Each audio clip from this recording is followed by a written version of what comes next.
Hello and welcome. I am BA from the Wheels in the Sky site, and this is WD Gann Methodology, Series 1, Part 3, called Charts. WD Gann was a very prolific writer. He wrote many books, and he also drew a lot of charts. As you learned in Series 1, Part 1, he was a very successful trader. This is one of his charts. We have many of his charts available at wheelsinthesky.com. They're totally accessible to all of our members. They're downloadable and printable. And at first, I want to talk about this chart. At first, when you look at that, you're like, what the heck is going on there? There's a lot going on there. Well, yes and no.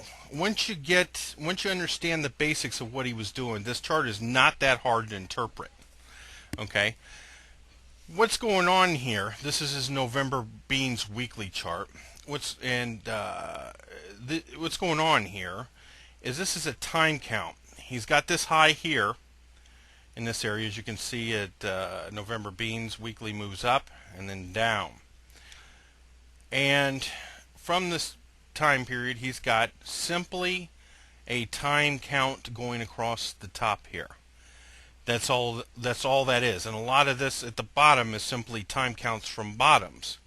So it's not that hard to understand what's going on here. These are simple time counts, like count, weeks, 1, 2, 3, 4, 5, 6, 7, 8, 9, 10. That's not that hard.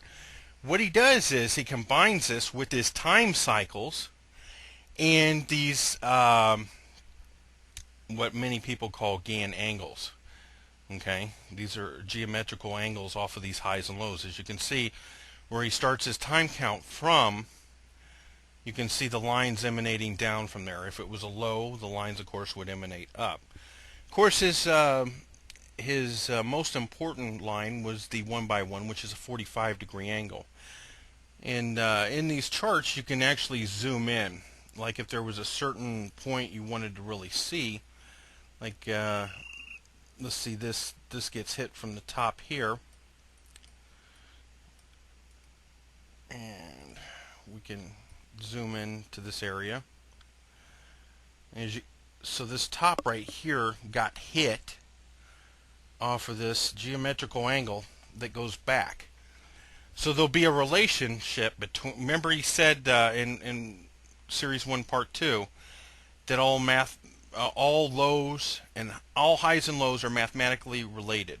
Okay, and so there would be a connection to whichever point this line emanates from. So this can be studied on his charts, and as you can see, we blew it up. You can zoom in, which I really love about these PDF versions. You can really zoom in. These are very high resolution scans. These weren't photocopied on a regular printer scanner. These were done professionally and are very high grade. Let's zoom in over here. So you can see as the weekly bean price goes up, it gets clipped by this line right here. Okay, this geometrical angle. All these can be studied. These are simply prices running down and so forth. Like this is 292 and so on and so forth. So this makes it great for the Gann student to be able to look at these and study them. They're readily accessible, so you can go back, you can take these once you understand the fundamentals of time cycles, you can take these charts and go back and look at exactly what he was doing. And it's all laid out there for you. Let's take a look at another one. This is May soybean time periods. As you can see, again, the time running across the top. Here, as you can see, this high. Let's zoom into this area. I'm going to do a zoom in, and we'll see exactly what this looks like. Marquee zoom. See, here's your high in this area, and these are simple time counts running across. And as you can see, certain numbers here are marked with arrows. All right?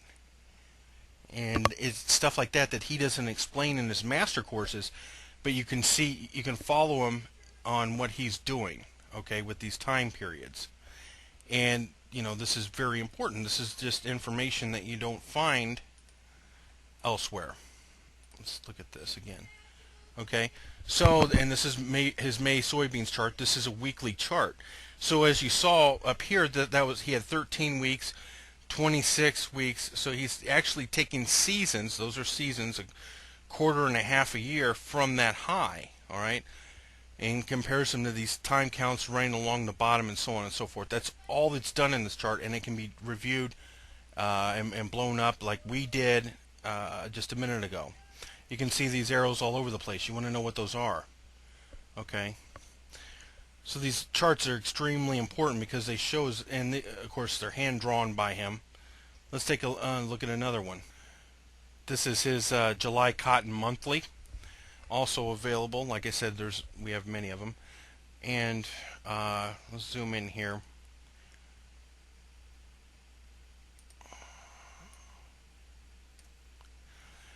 Here it actually tells what scale he's using. Both Gann and others of his contemporary writers use different scaling methods. Here he's got 30 points to 1/8 of inch. Okay, and this is important because he doesn't talk about these in his master courses. All right, he doesn't come out and say, hey, this is what I use, and so on. So you have to obtain that information from his hand-drawn charts. Okay, and as you can see, these time periods running across the bottom here, which you're used to by now, and you'll see again in this. Let me blow this up over here. You'll again see arrows: 120, 144. He's got a square 144, 180 running off of these time periods from these bottoms. Those are very important markings. That's how come he's got those on there. All right, and you can blow this up. Like I said, these are very high resolution. We can blow this area up again to actually see this. That's why what I absolutely love about these scans. You know, I mean, here we've got real high resolution. We can see his count: 140, 144, 148, 152, and so on and so forth. And it's a simple count. Now we've got an advantage over Gann because we've got computers. All right, which he didn't have, so he had to do this all by hand. Here's another hand-drawn chart by Gann. This is his corn cycles. All right, and he's got red, purple, green, and so on and so forth. I'm going up from this one's 1937. You know, and it's information like this that you can go back over, and you can look at the exact techniques in his own handwriting that he's using, and that's so important to do. Okay, and you'll find, and there's a lot of stuff I didn't talk about, but you'll find things in there. There's glyphs and such in these charts, and I just didn't cover them. Okay, but clearly you can see that this is his own handwriting, and there's a lot of information that could be obtained from it. All right, and like I said, we've got a lot of these charts at wheelsinthesky.com. They're very high resolution charts, so you can blow them up just like what we did, and go in there and really start looking at them. You know, I mean, why did he have 144 and 180 marked off? Those are divisions of the circle. If we divide the circle by 5, we get 72. 2 times 72 is 144. Okay, obviously 180 is half of a circle, and we learned about we began to learn about the importance of that in Series 2, Part 2, where we actually used 100 as par and cut down the cut it in half and used 50 and used 180 as a half a circle and squared it out in degrees. Okay, so this is readily available to all of our members at wheelsinthesky.com. That's www.wheelsinthesky.com, or you can visit our Yahoo site at Wheels in the Sky. We'll see you there.